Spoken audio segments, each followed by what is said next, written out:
Hey, welcome back to the group. You've made it over halfway through our study in the book of Philippians, so give yourselves a hand. I think you're going to make it to the end. Now, before we jump into the last part of chapter 2, this past weekend during our services, we dropped in quite a bit of information about Easter weekend. It's going to begin on Good Friday with a short 30-minute simple worship, prayer, communion at 6 p.m.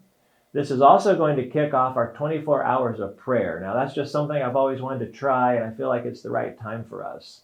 You'll have the opportunity to commit to a time slot to pray.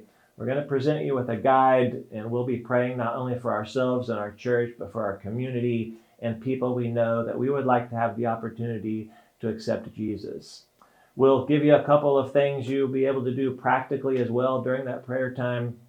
The 24 hours of prayer will conclude Saturday at 5 p.m., which will be our first Easter service of the weekend. Sunday times are 8:30, 10, and 11:30, and all of the morning services, as well as the Saturday night, are identical. So we've created a web page that has all this information on it. You can find it by going to christchurchcamden.com. And you'll see all the information on there for yourself. Our section for discussion today is Philippians chapter 2, verses 12 through 18. And when you first read it, at least for me, it just feels like a lot of disjointed one-liners.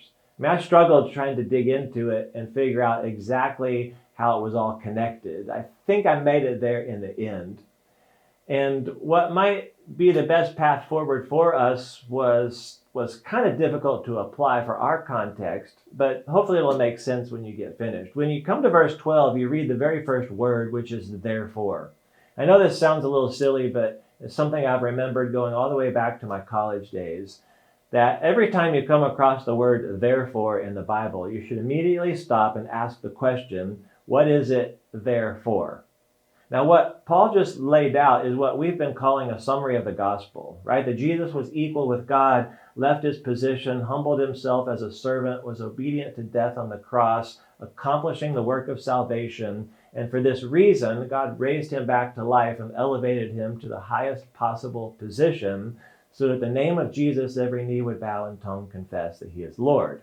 This statement to work out our salvation with fear and trembling gets an abundance of attention, even though I personally believe it's kind of a bridge or introduction to what the main concern is, which comes next when he says, do everything without complaining or arguing.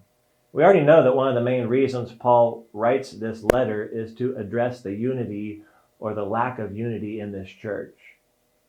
Meaning the fellowship was broken, right? And it seems like the problem is a dispute between two women, which is more than just between them. It seems to pose a threat to the entire church, serious enough that Paul calls them out by name and then asks someone there on site to help them, presumably to reconcile.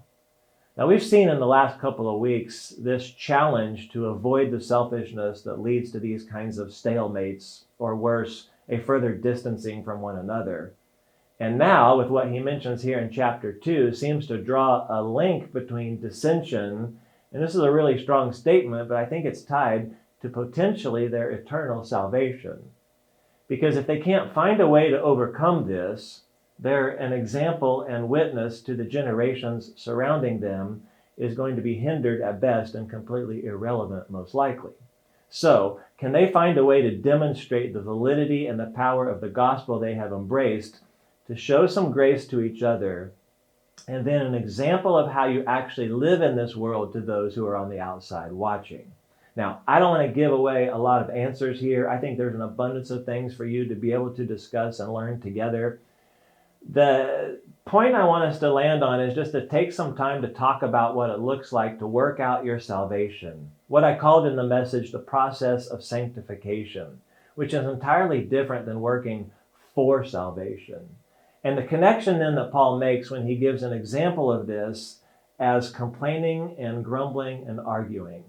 And you'll quickly realize how that can prevent us from standing out and shining to the people who are looking in and watching.